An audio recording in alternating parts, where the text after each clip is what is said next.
الحمد لله الذي لم يتخذ ولدا ولم يكن له شريك في الملك ولم يكن له ولي من الذل وكبره تكبيرا ونشهد أن سيدنا ونبينا وسندنا ومولانا محمدا عبده ورسوله صلی اللہ تعالی علیہ وعلى آلہ وأصحابہ اجمعین اما بعد فاعوذ باللہ من الشیطان الرجیم بسم اللہ الرحمن الرحیم وَإِذْ قَالَ رَبُّكَ لِلْمَلَائِكَةِ إِنِّي جَاعِلٌ فِي الْأَرْضِ خَلِيفَةً قالوا أتجعل فيها من يفسد فيها ويسفك الدماء ونحن نسبح بحمدك ونقدس لك قال إني أعلم ما لا تعلمون وعلم آدم الأسماء كلها ثم عرضهم على الملائكة فقال أنبئوني بأسماء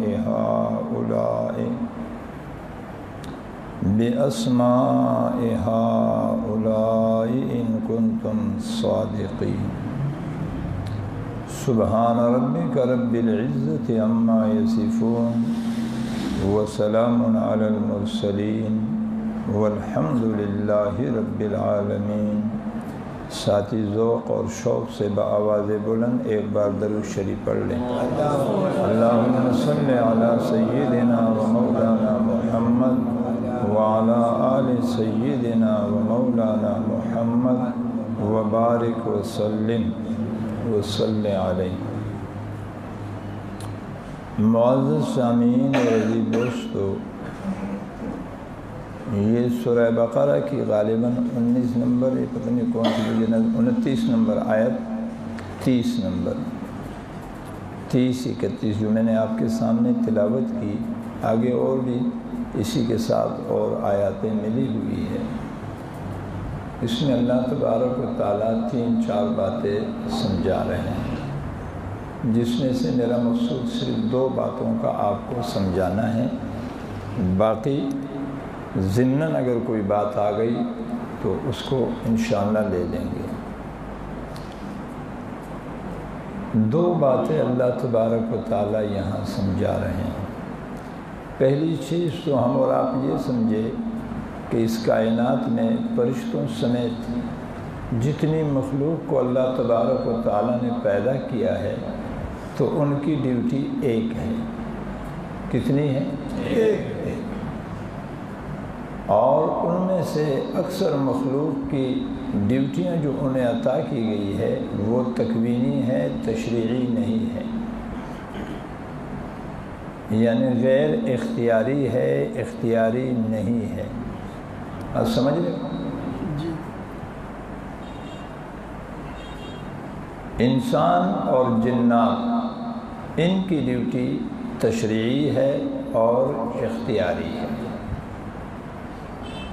باقی ساری مخلوقات کو جو اللہ نے ذمہ داری یا ڈیوٹی دی ہے، پہلی بات تو یہ ہے کہ ایک ہے۔ کتنی ہے؟ ایک۔ اور دوسری بات یہ ہے کہ وہ غیر اختیاری ہے، یعنی اگر وہ چاہے کہ ہم نہ کریں تو ان کی چاہت نہیں چلتی، ہم چاہے کہ ہم نہ کریں تو ہماری چاہت چلتی ہے، وہ چاہے کہ ہم نہ کریں تو ان کی چاہت نہیں چلتی۔ اسی وجہ سے ہم مکلف ہے اور اسی وجہ سے ہمارے لیے جنت ہے، ان کے لیے جنت نہیں، اس لیے کہ وہ اپنے اختیار سے کر نہیں رہے۔ ایک اندھا اگر حشر میں اللہ کے سامنے گزارش کر دے کہ اللہ میں نے پوری زندگی کسی غیر محرم کو نہیں دیکھا تو اس پر اسے کچھ نہیں ملے گا، جی اس پر کچھ نہیں ملے گا۔ اس نے جو نابینا ہونے کی صورت میں زندگی گزاری ہے، اس تکلیف اور مشقت پر تو بہت کچھ ملے گا۔ 2 چیزیں ہیں، جو نابینا تھے اور نابینا ہونے کی صورت میں اس نے دنیا میں زندگی گزاری اور اللہ سے کوئی شکوہ شکایت نہیں کیا، تو اس پر تو اللہ بہت کچھ دیں گے جو ہماری سمجھ میں نہیں آتا۔ لیکن اگر وہ کہے کہ اس پر بھی مجھے کچھ عطا کر دو کہ میں نے پوری زندگی کسی غیر محرم کو نہیں دیکھا، تو اس پر کک بھی نہیں ملنا۔ اب سمجھ گئے؟ دونوں الگ چیزیں ہیں۔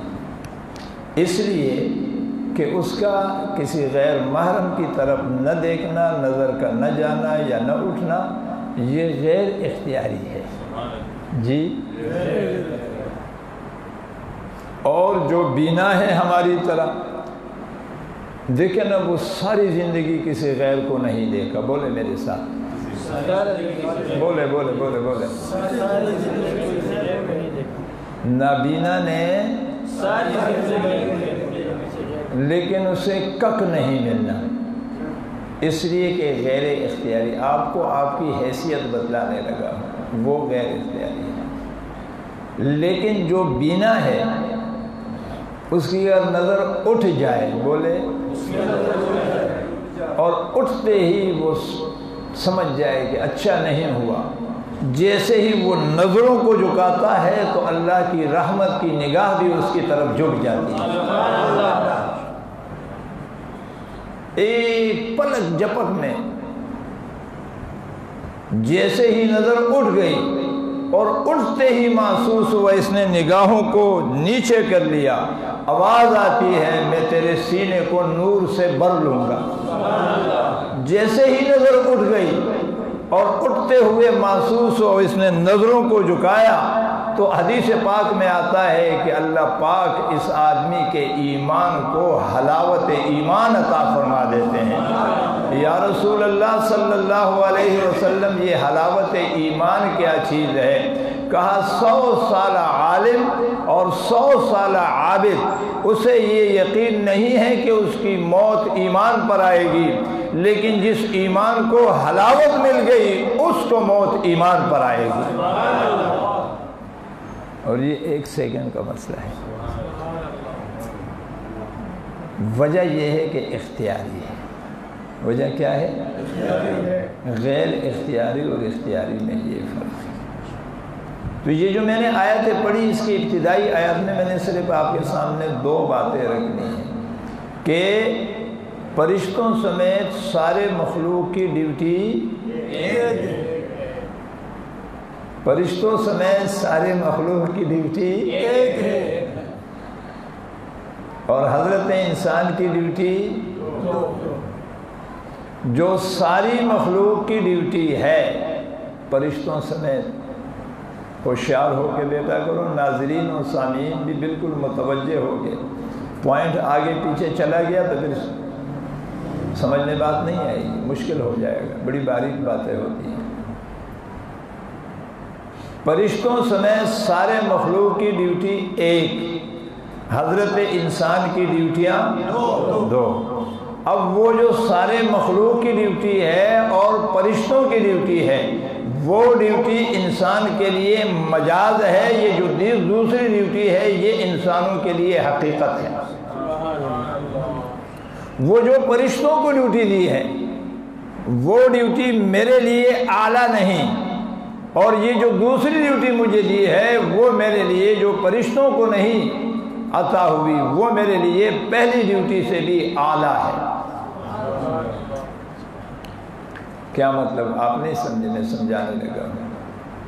نماز، ذکر، روزہ، تہجد، دعا، سے روزہ، چلہ، حج، عمرہ، تلاوت، اس میں روزے کے علاوہ یہ باقی جتنی میں نے گنی یہ سارے فرشتے ادا کرتے ہیں، یہ سارے فرشتوں کی عبادت ہے۔ اور اکثر و بیشتر مخلوقات ان ڈیوٹیوں پہ لگے ہوئے ہیں۔ مثال کے طور پر ہم نماز کے لیے کھڑے ہوتے ہیں تو ہم سب بندی کرتے ہیں نا، جب ہم نماز کے لیے کھڑے ہوتے ہیں کیا کرتے ہیں؟ بولے بولے، قرآن کہتا ہے وَالطَّيْرُ صَافَّاتٍ، ہوا پہ اڑنے والے پرندے بھی سب بندی کر کر میرے حضور کھڑے ہو جاتے ہیں، تو وہ بھی سب کرتے ہیں۔ وَالطَّيْرُ صَافَّاتٍ،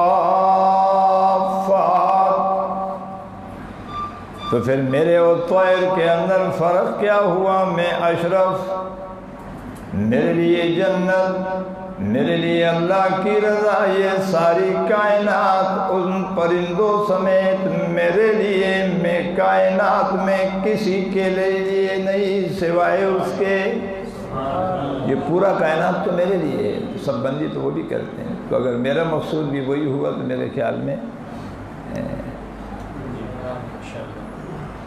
سمجھ رہے ہو نا جی؟ یہ وہ کر رہے ہیں یُسَبِّحُ لِلَّهِ مَا فِي السَّمَاوَاتِ وَمَا فِي الْأَرْضِ،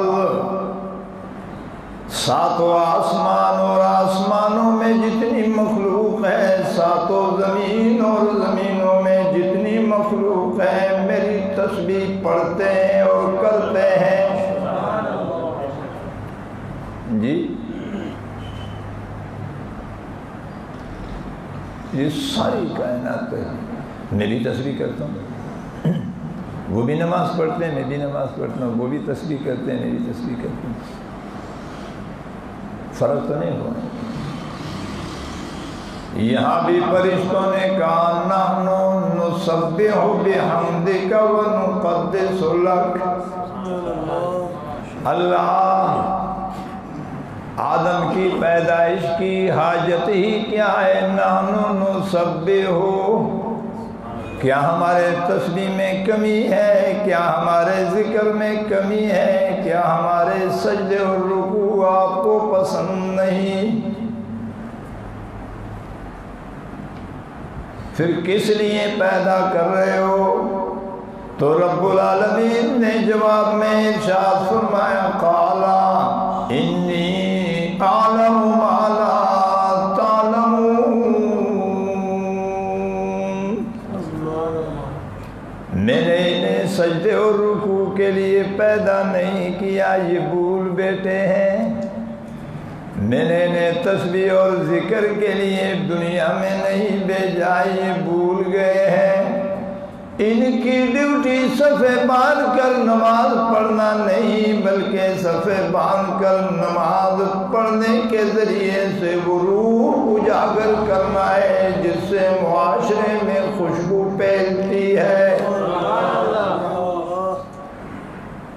مقصود نماز نہیں، نماز کے ذریعے روح میں وہ قوت پیدا کرنی ہے کہ میاں بیوی کی آپس میں چکلش محبت میں تبدیل ہو جائے۔ نماز مقصود نہیں، فرشتوں کا تو نماز مقصود ہے، اسی کی جبرائیل کی بیوی نہیں ہے، کہہ دو نا سبحان اللہ۔ فرشتوں کا تو مقصود ہی نماز ہے، میرا مقصود نماز نہیں ہے، اس لیے میں کہتا ہوں باریک باتیں ہیں تو توجہ سے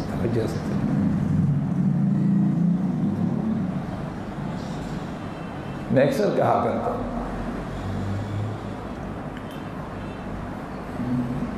کہ فرشتے لا یعصون اللہ ما امرهم ویفعلون ما یؤمرون،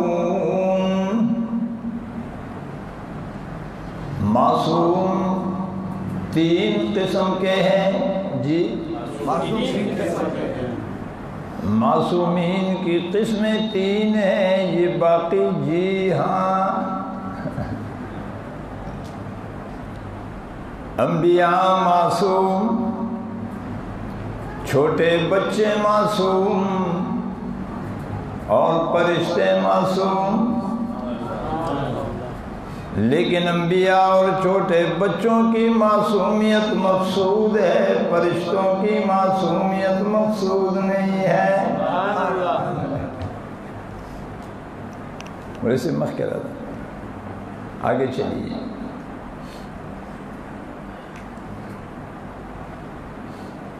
اللہ کو معصومیت نہیں چاہیے، توجہ سے سنیں، اللہ کو معصومیت نہیں چاہیے، معصومیت کی مثال میری طرف دیکھے، پوری زندگی کسی کو نہیں دیکھا، یہ اس کو معصوم کہتے ہیں۔ میں نے شروع میں عرض کیا کچھ ملے گا اس پہ؟ بولو نا۔ ہاں، آنکھیں ہیں اور دیکھنے کے لیے سامان بھی ہے، اور پھر نیچے ہوا، اس کو کہتے ہیں تقوی، مقصود تقوی ہے۔ نگاہ بھی ہو، دیکھنے کے لیے سامان بھی مہیا ہو، اور پھر جھک جائے، اسے کہتے ہیں تقوی۔ مقصود معصومیت نہیں، مقصود تقوی ہے۔ اگر مقصود معصومیت ہوتی تو قرآن کہہ رہے لا یعصون اللہ ما امرہم ویفعلون ما یؤمرون، فرشتے معصوم ہیں۔ تو مقصود تقوی ہے، بولے مقصود تقوی ہے۔ یہ تمہیدی کلمات تھے جو میں نے آپ کے سامنے رکھے، تو کچھ آپ بیدار ہو گئے۔ انشاءاللہ ابھی میں اپنی بات شروع کر رہا ہوں۔ یہ جو آیت میں نے پڑھی ہے، اس کا لفظی ترجمہ پہلے آپ کے سامنے کروں۔ فرمایا یاد کرو اس وقت کو جب کہا تیرے رب نے فرشتوں کو کہ میں بنانے والا ہوں زمین پر اپنا خلیفہ۔ کہنے لگے کیا آپ ان کو پیدا کرو گے جو فساد کرے گا اور ایک دوسرے کے خون کو بہائے گا، اور ہم تیری تسبیح اور تقدیس کے لیے کافی ہے۔ اللہ نے فرمایا میں جانتا ہوں تم نہیں جانتے۔ پھر آگے فرمایا کہ اللہ پاک نے سکھا دیا آدم کو ساری چیزوں کے نام، اور پھر فرشتوں پر پیش کر دیا، تو انہوں نے کہا کہ اللہ پاک نے فرمایا کہ فرشتوں ان چیزوں کا نام مجھے بتاؤ اگر تم اپنے دعوے میں سچے ہو۔ کہنے لگے آپ پاک ہے اور ہمیں علم نہیں، بس وہ جو آپ نے عطا کیا ہے، اور آپ عزیز اور حکیم ہیں۔ یہاں ایک اشکال کا جواب بھی ہے، کیونکہ علماء تشریف فرمائے تو ان کے کام کی بات ہے۔ وَعَلَّمَ آدَمَ الْأَسْمَاءَ، پڑھے یہ آیت۔ وَعَلَّمَ آدَمَ الْأَسْمَاءَ، تو ترجمہ تو یہ ہے کہ اللہ نے آدم کو ساری چیزوں کے نام سکھلا دیے، لیکن نام نہیں سکھلائے تھے۔ آدم کو اللہ تبارک و تعالیٰ نے یہ گٹس عطا فرمایا کہ وہ چیز کو دیکھ کر اس کی نام کو تجویز کر سکتا ہے۔ ایک بہت بڑا راز ہے، بہت بڑا مسئلہ ہے۔ نام نہیں سکھلائے ہیں، بولے نام نہیں سکھلائے، بلکہ ناموں کے سکھلانے کے اس میں اللہ تبارک و تعالیٰ نے وہ گٹس اور وہ قوت ڈال دی کہ وہ اس کو دیکھ کے کہنے لگا یہ دیوار ہے، اس کو دیکھ کر تو کہا یہ پنکھا ہے، اسے دیکھا تو یہ بلب ہے۔ آپ سمجھ رہے ہو بات کو، کہ میں نے آپ کو وہ قوت عطا کر دی چیزوں کو پہچانتے ہو، اس کے بعد اس کے نام خود تجویز کرو۔ بات سمجھ رہے ہو؟ آپ حاضر ہیں؟ نام بولو نا، نام بولے نا یار، نام اللہ نے نام، اس کو اجتہاد کہتے ہیں۔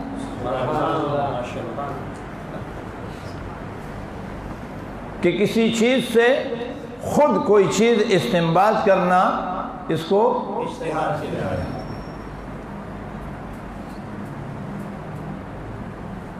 تبوک سے صحابہ کرام واپس آئے، ابھی تکے ہارے ہوئے تھے کہ آپ علیہ السلام نے، صحابہ اپنا سامان رکھ رہے تھے، آپ علیہ السلام نے فرمایا نہیں، اسی حالت میں فرمایا لا صلاۃ العصر الا بنو قریظہ، او کما قال علیہ السلام، جلدی کرو بنو قریظہ پہنچو، لا صلاۃ العصر الا بنو قریظہ، 5 جملے ہیں، لا نہیں پڑھنی، بولو الصلاۃ نماز، العصر عصر کی، الا مگر، پڑھے نا، بنو قریظہ میں پڑھنی ہے، لا نہیں پڑھنی، الصلاۃ نماز، العصر عصر کی، الا مگر بنو قریظہ میں پڑھنی ہے۔ صحابہ چل پڑے، کہہ دو نا سبحان اللہ، صحابہ چل پڑے، چلتے چلتے راستے میں عصر کا وقت ہو گیا۔ جماعت کے امیر نے کہا پہنچتے ہیں بنو قریظہ۔ آدھی جماعت نے کہا ہم نے نماز یہاں پڑھنی ہے۔ انہوں نے کہا پیغمبر کا حکم تھا لا صلاۃ علی العصر الا بنو قریظہ، کیوں پڑھتے ہو؟ کہا وہاں جا کے پھر پوچھیں گے۔ آدھی جماعت نے عصر کی نماز راستے میں، اور باقی آدھی جماعت کون ہے یہ؟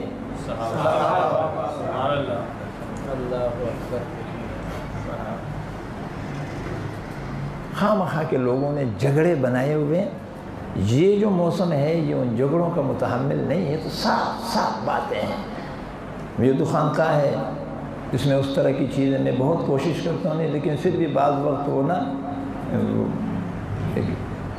داعیہ سا اٹھ جاتا ہے کہ یار کوئی اچھا جملہ ہو تو کہہ دیا کرو، نہ عام مجلس ہو تو اس میں کھل کے بات کریں۔ کہ خانقاہی ماحول میں تو ہم صرف تربیت کے حوالے سے بات، لیکن بعض چیزیں ایسی ہوتی ہیں کہ لوگوں نے ایک شوشہ چھوڑا ہوا ہے میڈیا پہ اور ادھر ادھر اور پروگرامات، اور پتہ نہیں امت کو منتشر کرنے کے لیے کیا کیا کچھ کرتے ہیں۔ ساتھی نے پوچھا کہ یہ اگر یہ امام نہ ہوتے تو سارے ایک نبی پر متحد ہوتے، یہ اختلاف نہ ہوتا۔ کتنا بے وقوفی کا سوال ہے، کتنی بے عقلی کا سوال ہے۔ اگر ائمہ مجتہدین نہ ہوتے تو سارے ایک نبی پر متفق ہوتے تو یہ اختلاف بولے نا، بولے بولے بولے اختلاف نہ ہوتا۔ تو میں نے کہا بے وقوف، جس چیز کو آپ اچھا نہیں سمجھتے ہو اسی چیز کو مدینے والے سرکار رحمت سے تعبیر کرتے ہیں کہ اختلاف امت، اختلاف ہی میری امت کے لیے رحمت ہے۔ کیا ہے؟ سمجھنے میں فرق ہے، ایک ہے اختلاف، ایک ہے مخالفت۔ اختلاف رحمت ہے، بولے، مخالفت عذاب ہے۔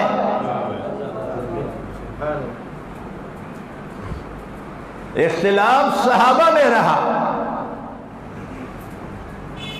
تو کیا وہ ایک نبی پر متفق نہیں ہے ایک نبی پر متفق، سارے ایک ہی مسجد میں جا رہے ہیں، مسجد کے دروازے چار ہیں، کیا کیا جائے؟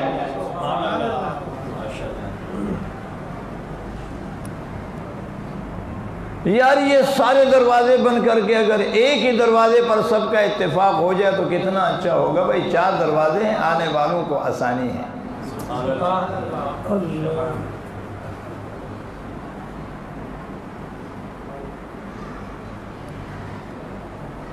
اختلاف امت، اسے آقا نے رحمت سے تعبیر کیا ہے۔ کس چیز سے؟ رحمت سے تعبیر کیا ہے۔ اس کا کیا مطلب ہے؟ یہ جو چار الگ الگ دروازوں سے آ رہے ہیں یہ ایک مسجد پر متفق نہیں ہے، بولے نا۔ تو چار اماموں کی تقلید کرنے والے پھر ایک نبی پر متفق کیوں نہ رہے؟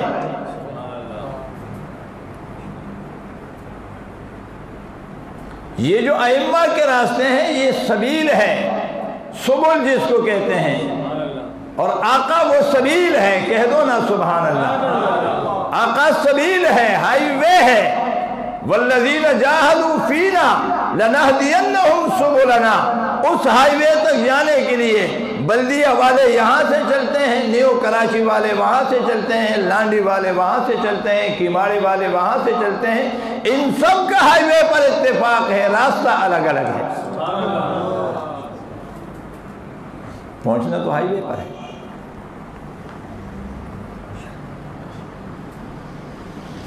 تو میں نے کہا آپ کا سوال ہی الٹا ہے۔ آپ کہہ رہے کہ اختلاف نہ ہوتا، آقا نے فرمایا اختلاف نہ ہوتا تو رحمت بند ہو جاتی۔ جی بولے نا، اب آپ کی منطق آپ کے ساتھ ہے، میں تو آقا کی بات کو مانتا ہوں۔ آپ کہتے اختلاف نہ ہوتا ایک ہوتے، میں کہتا ہوں آقا نے فرمایا اختلاف نہ ہوتا تو رحمت کا ایک دروازہ بند ہو جاتا. کیسے بند ہوتا؟ کہہ دو سبحان اللہ. دیکھیں آقا نے فرمایا لا صلاۃ العصر الا بنو قریظہ، نماز عصر کی نہیں پڑھنی مگر بنو قریظہ میں. آدھی جماعت نے راستے میں پڑھ لی، آدھی نے وہاں. جب واپس ہوئے دونوں حاضر ہوئے، اپنی اپنی کارگزاری آقا کے سامنے رکھی. پہلی جماعت سے پوچھا تم نے راستے میں عصر کی نماز کیوں نہیں پڑھی، کیوں پڑھی؟ انہوں نے جواب میں کہا یا رسول اللہ صلی اللہ علیہ وسلم ہمارے ماں باپ آپ پر قربان ہو. آقا نے فرمایا میں نے کہا تھا لا صلاۃ العصر الا بنو قریظہ، کیوں راستے میں پڑھی؟ انہوں نے جواب میں عرض کیا ہے اللہ کے رسول ہم نے آپ کے الفاظ نہیں مفہوم پر عمل کیا ہے، اس لیے کہ آپ کا مقصود عصر کی نماز قضا کرنا نہیں تھا بلکہ مقصود جلدی پہنچنا تھا. دوسری جماعت سے پوچھا آپ نے عصر کیوں قضا کی، وہاں جا کے کیوں پڑھی؟ کہنے لگے آقا ہم نے الفاظ پر عمل کیا. اللہ کی چاہت یہ ہے کہ میرے محبوب دو عالم صلی اللہ علیہ وسلم نے زندگی میں اگر کوئی قدم اٹھا کے زمین پہ رکھا ہے تو وہ بھی قیامت تک باقی رہے، چھے جائے کہ پیغمبر کا کیا ہوا عمل ختم ہو جائے. اب رحمت کیسے ہوئی؟ ایک جماعت نے مفہوم پہ عمل کیا. اللہ مجھے اپنے محبوب سے اتنی محبت ہے کہ میں اس کے مفہوم کو بھی قیامت تک باقی رکھنا چاہتا ہوں اور الفاظ کو بھی باقی. اللہ کی چاہت یہ ہے کہ میری محبوب کی ہر ادا قیامت تک، بولے نا، ہر ادا قیامت تک. کسی کو لگایا یوں کرو، کسی کو لگایا یوں کرو، کسی کو لگایا یوں کرو، ربا سمجھ میں نہیں آتا. کہا سمجھ لو نا، اگر ایک بار بھی آقا نے کیا ہے مجھے پسند آیا، میری چاہت ہے کہ یہ باقی رہے، تو باقی کب رہے گی کہ ایک جماعت مضبوطی سے اس پر جمی رہے گی. نہ ادھر جانا ہے نہ ادھر جانا ہے، میں نے تو کرنا ہے اس لیے کہ اس عمل کو باقی رکھنا ہے. بالکل اسی طرح اس کو بھی باقی رکھنا ہے. اس کو اگر اتفاق ہو جائے تو باقی 3 اعمال تو ختم ہو گئے. اتفاق کچھ بیا خو بدرے عمل ختم. یہ بات سمجھ رہے ہو؟ تو اختلاف کیا ہے؟ رحمت یہ ہے کہ پیغمبر کی ہر ادا قیامت تک باقی رہے. اب یہ باقی یہ مسئلہ رہا کہ افضل اور غیر افضل تو وہ جو لگے ہوئے ان کو بھی اچھی طرح پتہ ہے، وہ جو لگے ہوئے ان کو بھی اچھی طرح پتہ ہے. وہ تھوڑا سا آگے چلے جاتے ہیں. اللہ سب کو اپنی محبت نصیب فرمائے، ورنہ افضل اور غیر افضل کا علم سب کو ہے. ہر وہ عمل پیغمبر کی سنت کی 3 نشانیاں ہوتی ہیں، اس میں ایک نشانی یہ کہ جس پر دوام ہو. جس پر بولو نا، جس پر آپ دیکھیں صرف بخاری نہیں، سیاستہ کی کسی بھی حدیث کی کتاب آپ اٹھا لیں، پیغمبر کے وہ اعمال جس پر نبی نے دوام کیا تو ائمہ احادیث نے ان پیغمبر کے ان احادیث کو اور ان اعمال کو اپنے حدیث کے آخری حصے میں ذکر کیا. اس میں اشارہ یہ ہے کہ پیغمبر نے زندگی میں آخر تک اسی عمل کو جاری رکھا. تو افضل اور غیر افضل، اولا اور غیر اولا کا مسئلہ ہے، تو اس میں اتنا شدت کہ ایک دوسرے پر طعن و تشنیع اور ایک دوسرے کو برا بھلا کہنا اور کوئی اس سے انکار کرنا. اس دیکھیں عدل یہ ہے، میں حنفی ہوں لیکن میں نے مثال رفیدین کی لی. اب سمجھ گئے نا بات کو؟ ہم اس کا انکار تو نہیں کرتے ہیں. کب کر سکتے ہیں؟ یہ اور بات ہے کہ صدیق اکبر نے نہیں کیا، عمر نے نہیں کیا، عثمان نے نہیں کیا، علی نے نہیں کیا، طلحہ نے نہیں کیا، عبداللہ ابن مسعود نے نہیں کیا، عبداللہ ابن عمر نے نہیں، یہ اور بات ہے۔ لیکن پیغمبر نے کیا ہے، انہوں نے اس عمل کو لیا جس پر پیغمبر نے زبان کیا۔ بہرحال تو یہ تو ضمناً یہ بات آ گئی، اس پر پتہ نہیں کہاں سے کہاں چلی گئی، اپنا موضوع دوسری جگہ چلا گیا کہ وعلم آدم الاسماء کلها، تو آدم کو اللہ نے نام نہیں بتلائے تھے بلکہ ناموں کی وہ اس میں وہ قوت اللہ پاک نے پیدا کی جو قوت فرشتوں میں نہیں تھی، جو قوت فرشتوں میں نہیں تھی۔ تو پتہ چلا کہ اجتہاد بھی ہر کس ناکس کا کام نہیں ہے۔ اگر فرشتے نہیں کر سکتے تو 15ویں صدی کا کوئی مولوی یا کوئی پروفیسر یا کوئی ڈاکٹر یا کوئی وہ کب کر سکتے؟ کہہ دو نا۔ ہاں، اجتہاد کے لیے جن ہستیوں کا اللہ نے چناؤ کیا تھا تو وہ خیر القرون میں تھے۔ بولو وہ خیر القرون، اس کی تصدیق آقا نے فرمائی ہے، اس کے بعد کی تصدیق آقا نے نہیں فرمائی ہے۔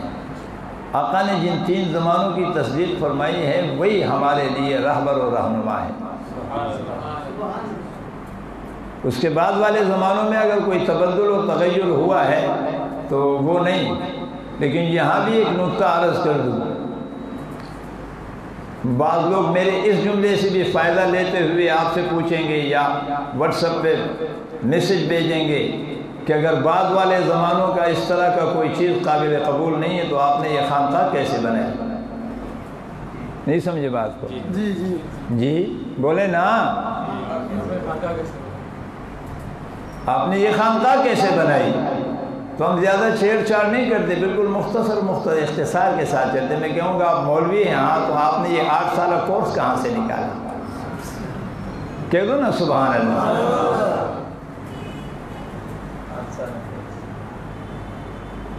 یہ تو قرون اولیٰ میں نہیں تھا، قرن ثلاثہ میں، قرون ثلاثہ میں نہیں تھا پھر بدعت نہیں ہوا۔ ماتا کا واسطہ خشور والی جوڑا کڑی کہ نا ماتا کے بغیر اعتراض بڑا آسان ہوتا ہے لیکن سہنا بڑا مشکل ہوتا ہے۔ آپ سمجھ گئے بات؟ بہرحال وہ موضوع نہیں ہے تو اس طرف نہیں جا رہا، کیونکہ پتہ نہیں کیوں اس طرف میں کھینچا جا رہا ہوں۔ تو میں عرض کر رہا تھا کہ اللہ نے انسان کو 2 ڈیوٹیاں سے مخکرہ تھا، انسانوں کو اللہ نے 2 ڈیوٹیاں دی ہے، باقی مخلوق کو ایک۔ باقی مخلوق کی ایک ڈیوٹی ہے عبادت۔ بولے میری طرف دیکھے اور میرے ساتھ بولے۔ میری زبان ضرور ہل رہی ہے لیکن میں دل کا کلیجہ چیر کے آپ کے سامنے رکھتا ہوں۔ اگر دل سے دل کو بات کا کوئی ذریعہ ہوتا تو میں زبان کو حرکت نہ دیتا۔ میں دل سے کوئی چیز لے کے آپ کے دلوں میں پیوست کرنا چاہتا ہوں۔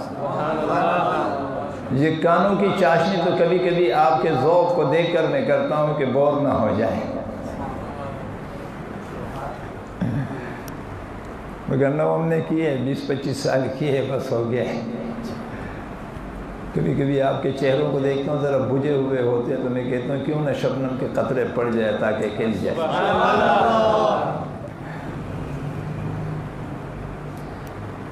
تو باقی مخلوق کی ڈیوٹی ایک ہے عبادت۔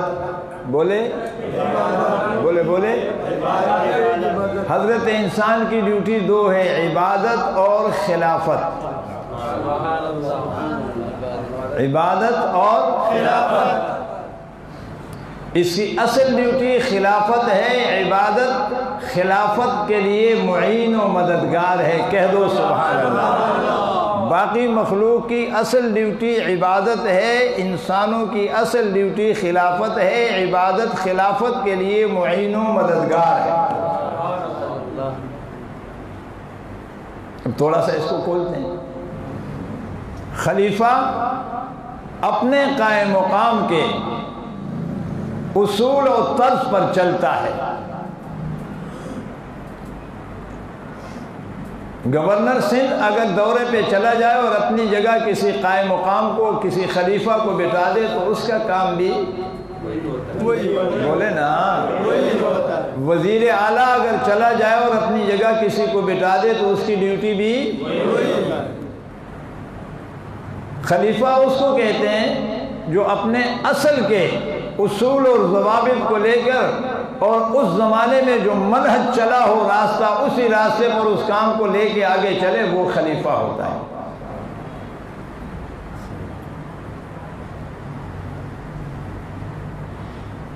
تو حضرت انسان کو اللہ نے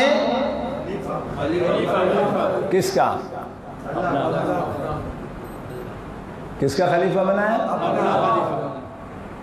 انی جاعل فی الارض خلیفہ، پہلا اعزاز، چونکہ عابد نہیں ہے نا،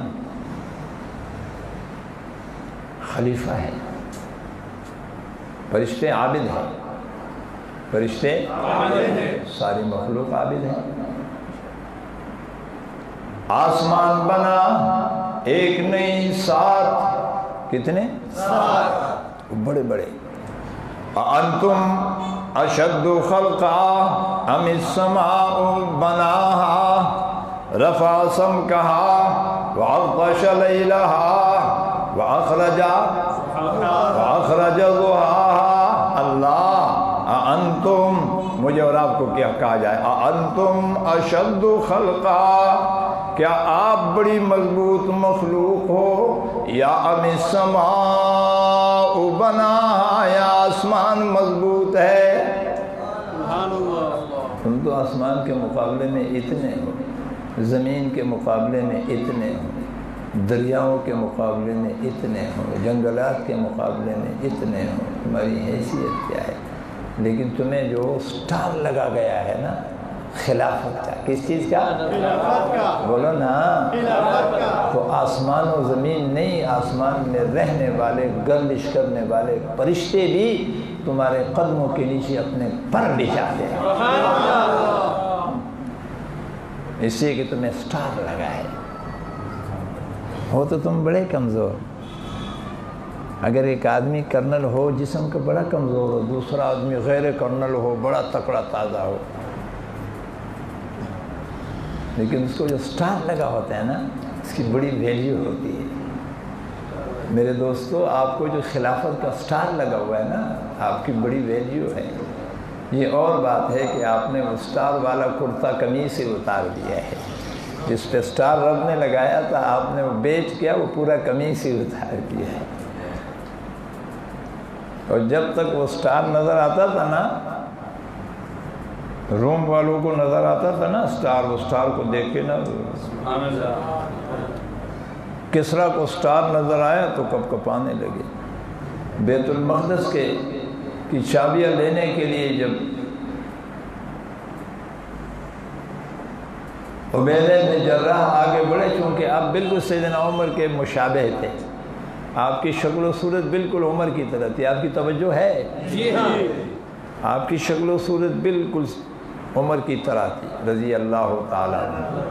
تو لوگوں نے کہا یار کہیں دھوکہ نہ ہو جائے، سارے رومی کھڑے ہیں، ان کے پادری بڑے بڑے اور فوج اور ساری کھڑی ہے، یہ کہہ رہے اپنے امیر المؤمنین کو بلاؤ، کہیں غدر نہ ہو جائے، کہیں دھوکہ نہ ہو جائے۔ تو ایسا کرتے ہیں کہ اس کے ہم شکل جو ہے اس کو پیش کرتے ہیں۔ توجہ ہے آپ کی؟ خطرہ ہے کہیں قتل نہ کر دے، جی بولے نا، خطرہ ہے کوئی، پھر کیا کیا جائے؟ نہ انہیں نہ بھیجا جائے، میں جاتا ہوں، مجھے بھلے قتل کیا جائے، امیر المؤمنین بچ جائے۔ یہ ہوتی ہے حکمرانی اور رعایا، یہ ہوتی ہے خلافت اور رعایا، کہ رعایا اپنے خلیفہ پر خود کو تو قتل کرتے ہیں، میں چلا جاؤں لیکن میرا خلیفہ، جس طرح ہمارے زمانے میں آج حکمران نا عوام کہتی ہے کہ ہم چلے جائیں یہ بچ جائے، ایسا ہی ہے نا؟ بولے بولے بیچارے 1500 گاڑیاں آگے پیچھے ہوتی ہے، یہ 22 کروڑ عوام کے محافظ ہیں، جس کمرے میں سوتے ہیں 15 دروازے، 17 تالے اور 2000 سپاہی باہر کھڑے ہوتے ہیں، یہ ہماری حفاظت کریں گے۔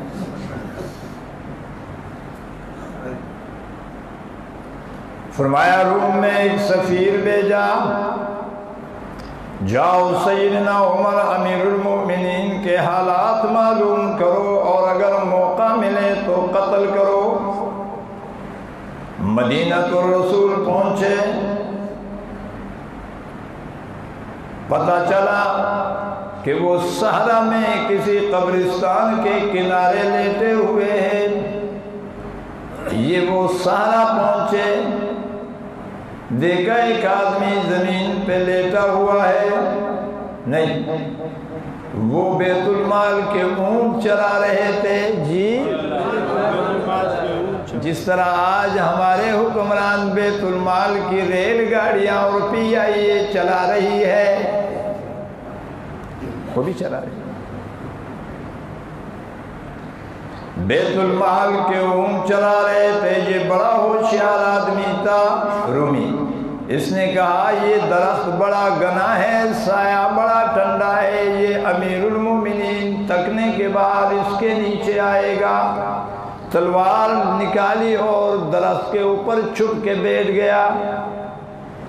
جی، تلوار نکالی اور درخت کے اوپر چھپ کے بیٹھا۔ جب امیر المومنین آئے گا اور آرام کرنے کے لیے سوئے گا تو میں اپنا کام کر کے چلا جاؤں گا۔ بیٹھا ہوا ہے، اب حاضر ہے؟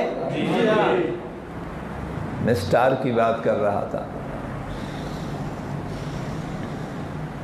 سیدنا امیر المومنین آئے اور اپنے عادت کے مطابق وہ ایک پتھر سر کے نیچے رکھا اور اللہم باسمک اموت ہوا ہے۔ جی، نہ محل، نہ دروازے، نہ تالے، نہ کنجیاں، نہ پیرادار، نہ پولیس، نہ فوجی، نہ رینجر، کوئی بھی نہیں۔ کہہ دو نا سبحان اللہ۔ پوچھنے والے نے پوچھا بھی ہوگا، تصور کی دنیا میں مجھ جیسا عاشق تو بغیر پوچھے رہ نہیں سکتا۔ کہہ دو نا سبحان اللہ۔ اے عمر، یہ کہانی سمجھ میں نہیں آتی، نہ محل، نہ دروازے، نہ کنجیاں، نہ پیرادار، نہ کوئی حصار، نہ کوئی حفاظت، تو تصور کی دنیا میں عمر نے بولا ہوگا من کان للہ کان اللہ لہ۔ عمر پورا کا پورا اللہ کا ہے تو رب کی پوری خدائی کیوں نہ عمر کی ہو۔ تم جتنا میرا ہو کے رہو گے، میرے جلال کی قسم میں اتنی خدائی تم پر قربان کرتا چلا جاؤں گا۔ من کان للہ کان اللہ لہ۔ عمر سو گئے۔ اب یہ تیاری پکڑنے لگا، اتنے میں جنگل سے 3-4 درندے، بھیڑی اور شیر آئے اور عمر کے گرد طواف کرنے لگ گئے۔ ورطہ حیرت میں پڑ گئے، ربا یہ کیا ہوا؟ میں کہا تنہا ہے، اپنا کام کر لوں گا۔ اب تو چوکیدار پہنچ گئے۔ یہ انتظار کرتا رہا۔ جی، یہ انتظار کرتا رہا یہاں تک کہ عمر کی آنکھ کھل گئی۔ عمر کی آنکھ کھلی، بیٹھ گئے تو جنگل کے درندے بھی سلام کر کے چلے گئے۔ یہ اوپر بیٹھے بیٹھے ششدر اور ورطہ حیرت میں پڑے ہوئے حیران و پریشان چھلانگ لگا دیا، اور چھلانگ لگانے کے بعد فاروق اعظم کے قدموں سے چمٹ کر کہنے لگے، اے مسلمانوں کے امیر، مجھے بھی وہ کلمہ پڑھا دے جو کلمہ جنگل کے درندوں کو بھی چوکیداری پر مجبور کر دیتا ہے۔ جی، کلمہ پڑھایا۔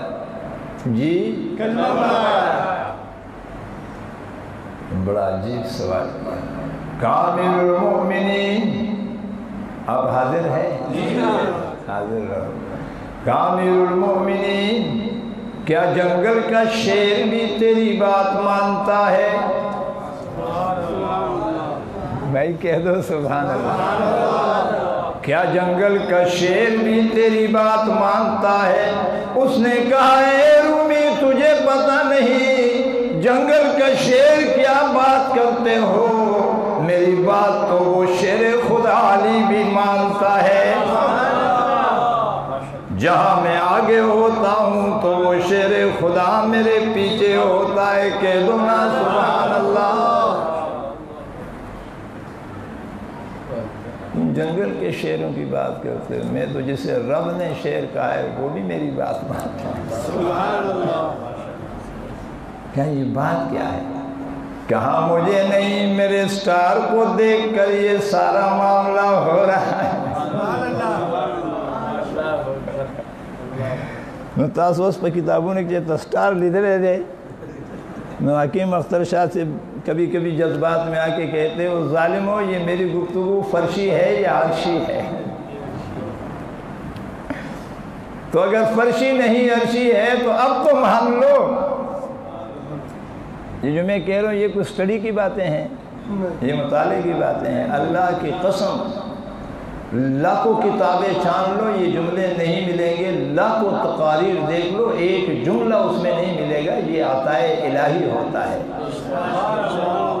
یہ شیوخ کا فیض ہوتا ہے، یہ عطائے الہی ہوتا ہے۔ عبیدہ ابن جراح رضی اللہ تعالیٰ عنہ تیار ہو گئے، بات یاد ہے نا آپ کو؟ آپ سمجھ گئے گاڑی اگلی اسٹیشن چلی گئی،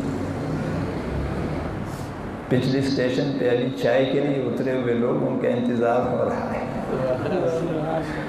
ہماری وہ ٹرین نہیں ہے جس کا کوئی پرسان حال نہیں، چائے پینے والا چائے پینے اتر گیا ٹرین چلی گئی، نہیں، ہم روک کے بٹھا کے پھر چلتے ہیں۔ سبحان اللہ۔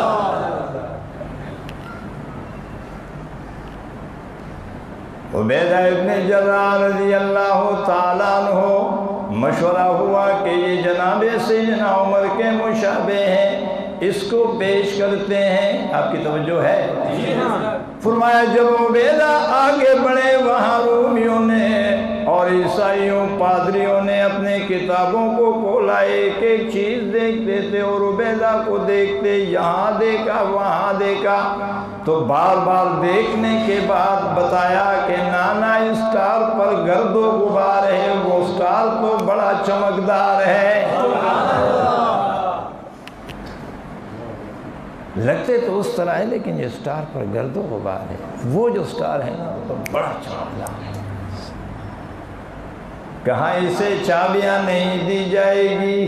جی پتہ چلا چابیاں عبادت کو نہیں خلافت کے سٹار کو دی جاتی ہے۔ سمجھ گئے بات کو؟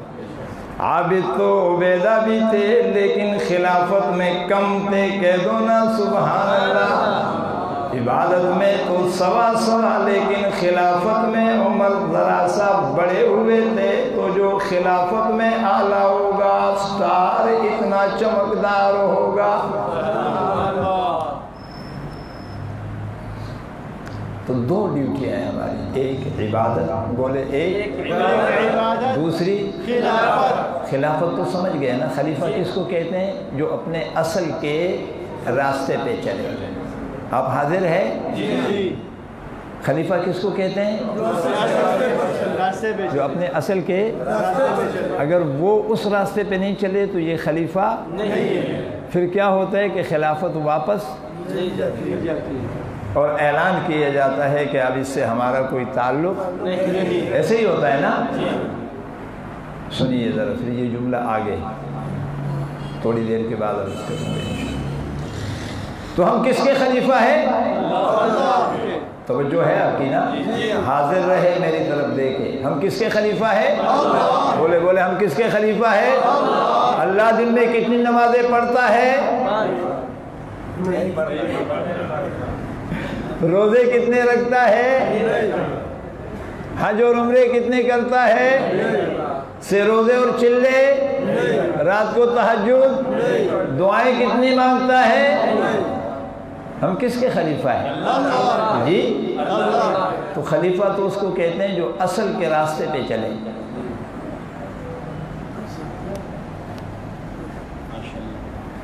خلیفہ تو وہ ہے نا جو اصل کے راستے پہ چلے۔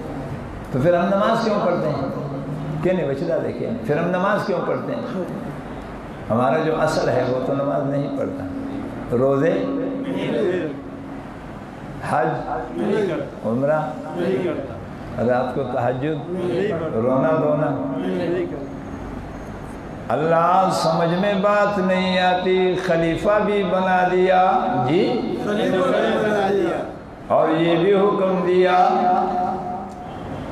کہ ما خلقت الجن والانس الا لیعبدون،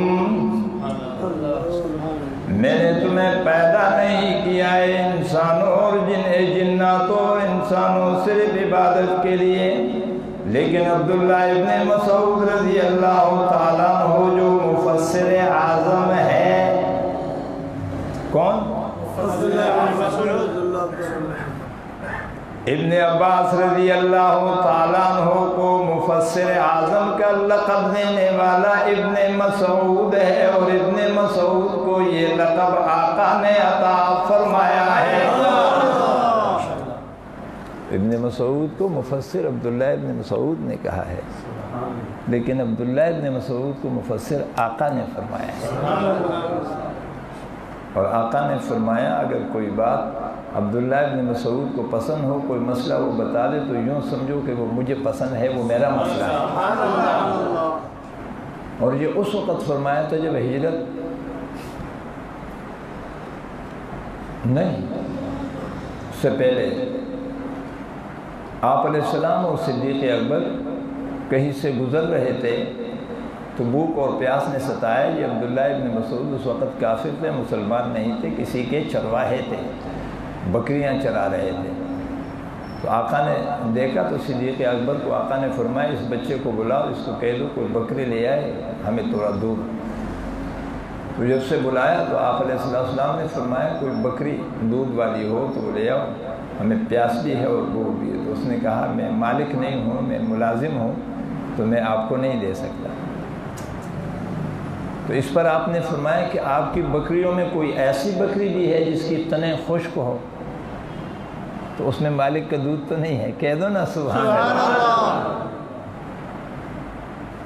یعنی یوں سمجھو کہ ایک آدمی اس کے جیب میں پیسے ہے اور مانگنے والا کہتے کہ یار یہ پیسے مجھے اتنے دے دو، کہتے میرے نہیں ہے، میرے مالک ہیں۔ تو یہ جیب تیرا خالی ہے، ہاں اگر میں خالی جیب میں ہاتھ ڈال کے کچھ نکالوں تو کہتے وہ آپ کا، کہہ دو نا سبحان اللہ۔ تو آقا نے فرمایا جس بکری کا جیب خالی ہے اس کو سامنے کر دینا۔ بھرے ہوئے جیبوں سے تو سب نکالتا ہے، پتہ تو چلے کہ ایک وہ بھی ہے جو خالی جیب سے بھی نکال کے دکھاتا ہے۔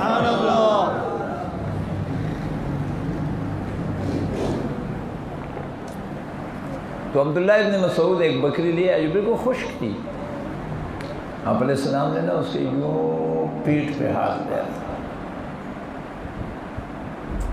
اور پھر اس کے نا جہاں سے دودھ دوتے ہیں نا اس پہ یوں ہاتھ پھیرا، اب وہ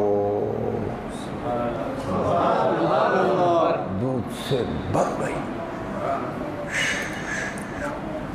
پیتے جا رہے۔ صدیق نے بھی پیا، آقا نے بھی پیا، کہ ابن مسعود آپ بھی مزے کر لو، سبحان اللہ۔ چلے گئے، جب وہ جانے لگے نا تو آپ علیہ السلام نے صدیق اکبر کو فرمایا غلام علیم،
تو جو سیدنا عمر رضی اللہ تعالیٰ عنہ گئے اسی وقت چابیاں اس کو حوالے کر دی. عبیدہ نے جراح کو واپس کیا, کہا عمر کو دے دو. عمر گئے, چابیاں اس کے ہاتھ میں ڈال دی.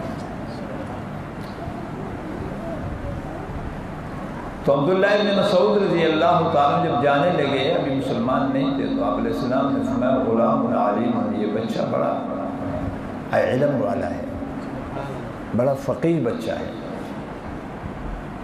تو بعد میں ایسا فقیہ بنا کہ امت کا سب سے بڑا مفسر عبداللہ ابن مسعود تھا. اور آقا نے ابن مسعود کے مسائل کو اپنا مسائل بتایا کہ یہ جو بات بتایا تو گویا میں نے بتائی.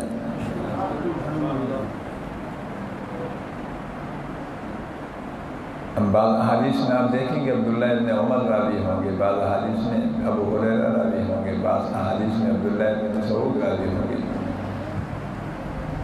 تو حدیث کے فن کے ماہر جانتے ہیں کہ جس روایت کو ابن مسعود کرتے ہیں تو اس کو بڑی افضلیت حاصل ہوتی ہے, اور پھر وہ جو عمل کرتے ہیں اس کا عمل وہ تو بالکل عمل مصطفیٰ سمجھا جاتا ہے.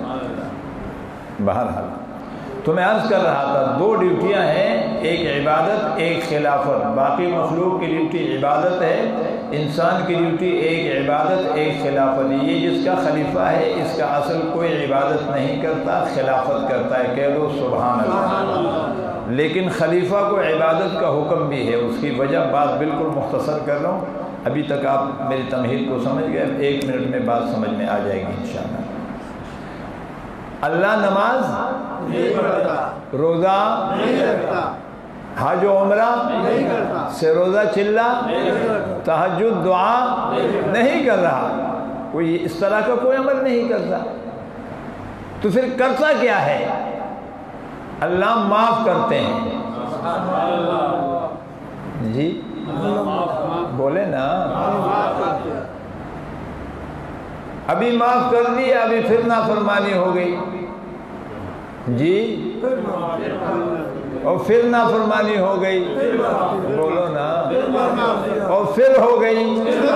اور یہ پھر میں کتنی بار بولوں کہ نہیں کرے گا؟ چلو آپ بتاؤ.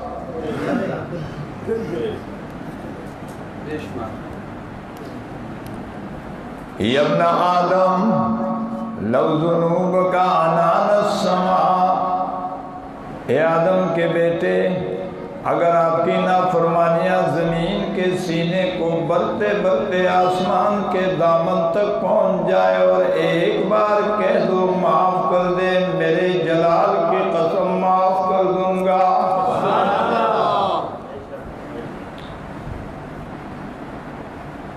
غفرت لک ولا ابالی, میں تجھے معاف بھی کر دوں گا. جی اور مجھے پتہ بھی, ولا ابالی, اور مجھے پتہ بھی نہیں چلے گا کہ معاف بھی کیا کہ نہیں. اس کی وجہ ہے, اس کی وجہ ہے بڑی عجیب وجہ, آپ کو مزہ آ جائے گا.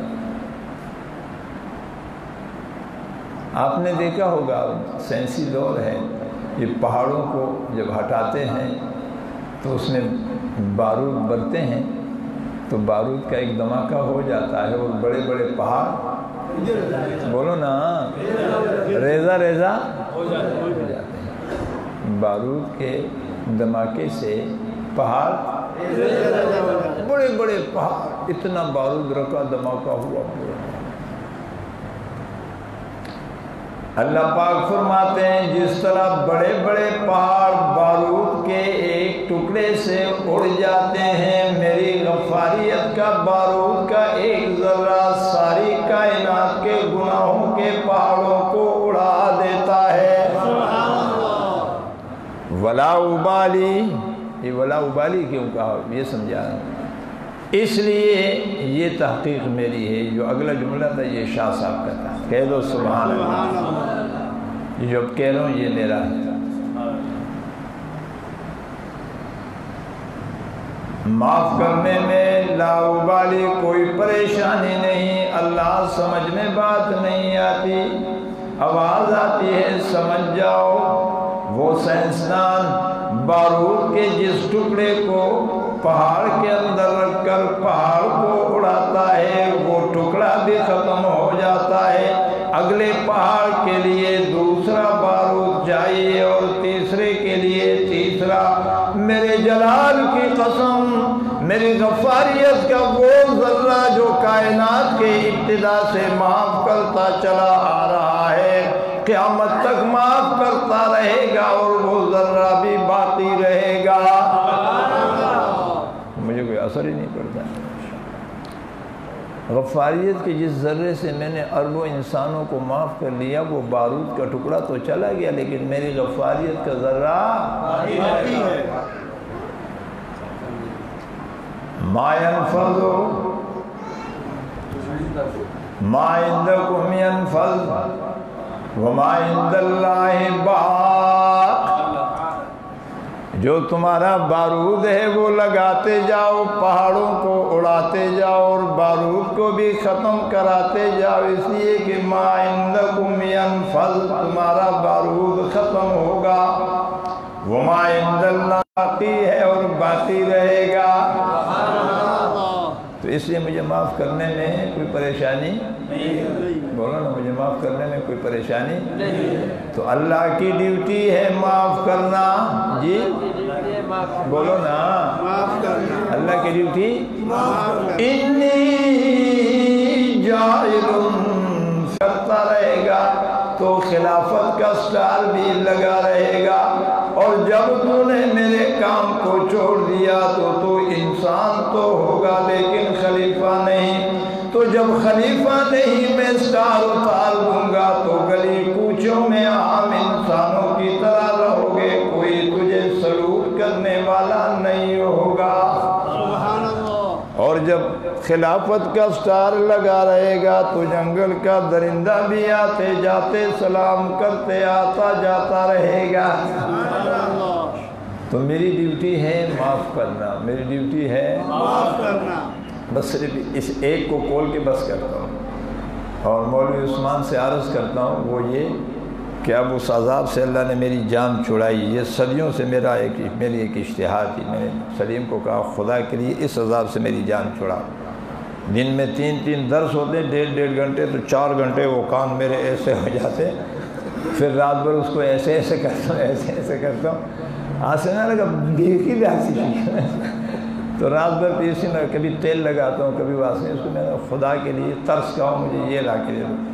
اب یہ سامنے آ گیا تو اب میں نے پریشان نہیں ہونے گا، وقت پورا ہو جائے آپ نے قرآن لینے، ورنہ رات کے 10 بج جائیں گے اور میں لگا رہوں گا، یہ آپ کو بتا دوں وقت ہو جائے مجھ سے قرآن لے لیا کرو۔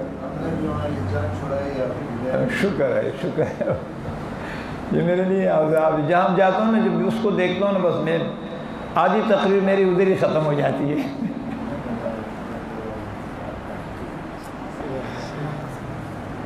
تو اللہ کی ڈیوٹی ہے معاف کرنا، بولو اللہ کی ڈیوٹی ہے معاف کرنا، تو پھر ہم خلیفہ ہیں، ہماری ڈیوٹی کیا ہوئی؟ معاف کرنا،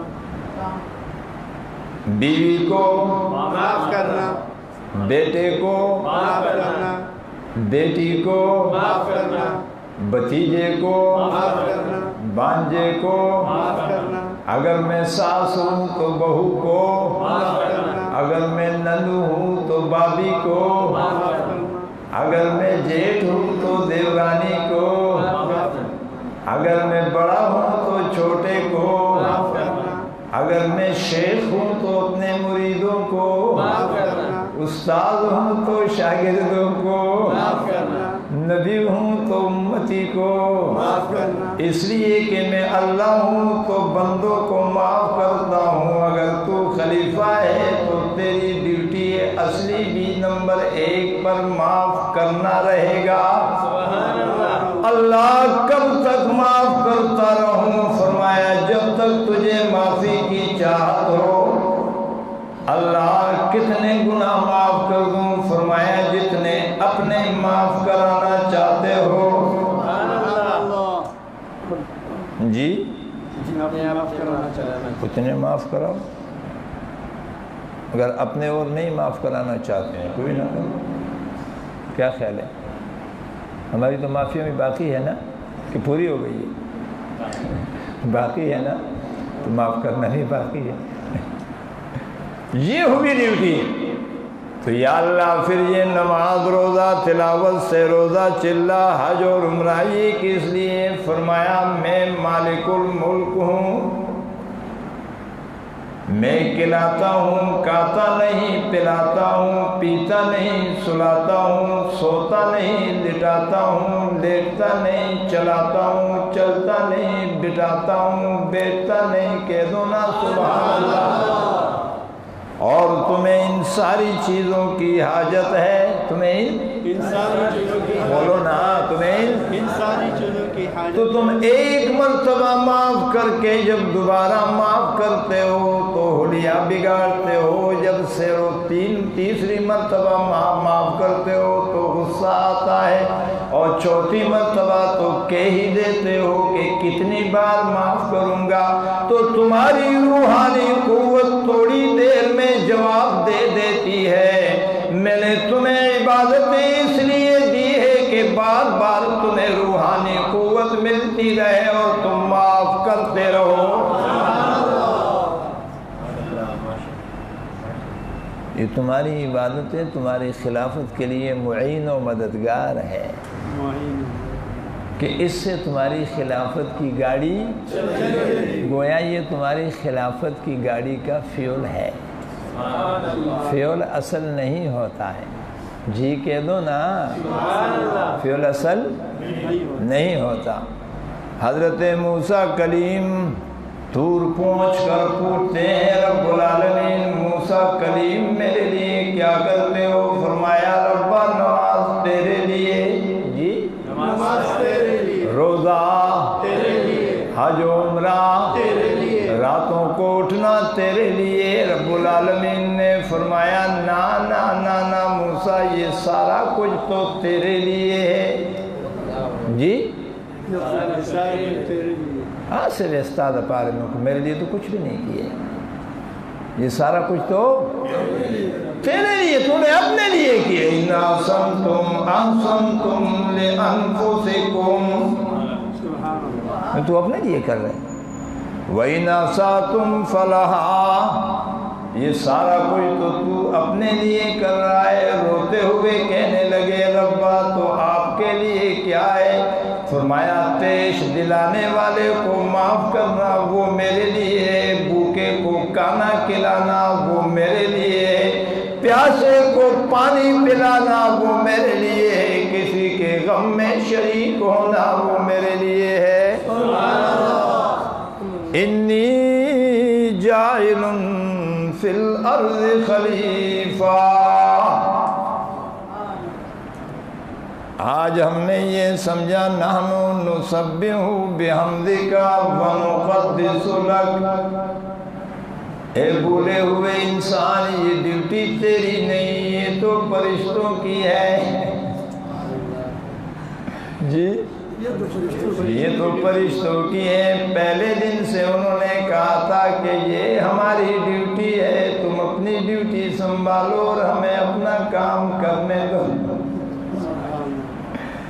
اور میں پردے کار پشا کھڑے تھے۔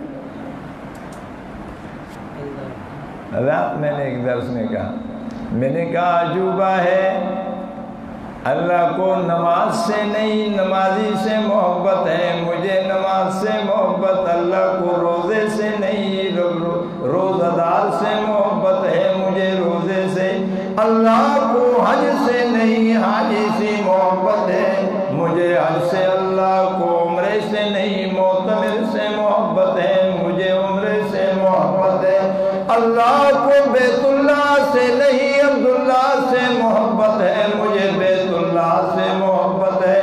تو پتہ چلا کہ اللہ کو مسجد سے نہیں امام سے محبت ہے، لیکن میں کروڑوں مسجد پہ لگاتا ہوں، ہزاروں امام کو نہیں دیتا۔ جی اللہ کو مسجد سے نہیں امام مسجد سے محبت ہے، کہہ دو نا سبحان اللہ، اس لیے کہ مسجد اس کا گھر ہے اور امام اور آنے والے یہ اس کے گھر والے ہیں۔ الخلق کلہم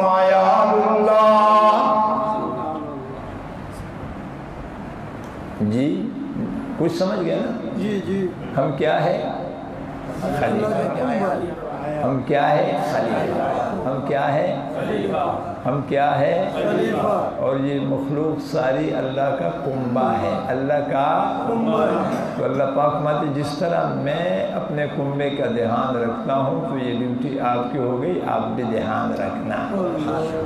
جی آپ بھی دھیان، تو اگر آپ میرے کنبے کا دھیان رکھو گے نا تو اپنی فکر چھوڑ دو پھر، جی اپنی فکر چھوڑ دو، بس آپ کی ڈیوٹی یہ ہے کہ میرے کنبے کا دھیان رکھو، تیری ساری فکر کی ذمہ داری میرے اوپر ہو جائے گی۔ میرے دوستو حالات کچھ بڑے عجیب آ رہے ہیں، بڑے خطرناک موڑ پہ ہم کھڑے ہیں۔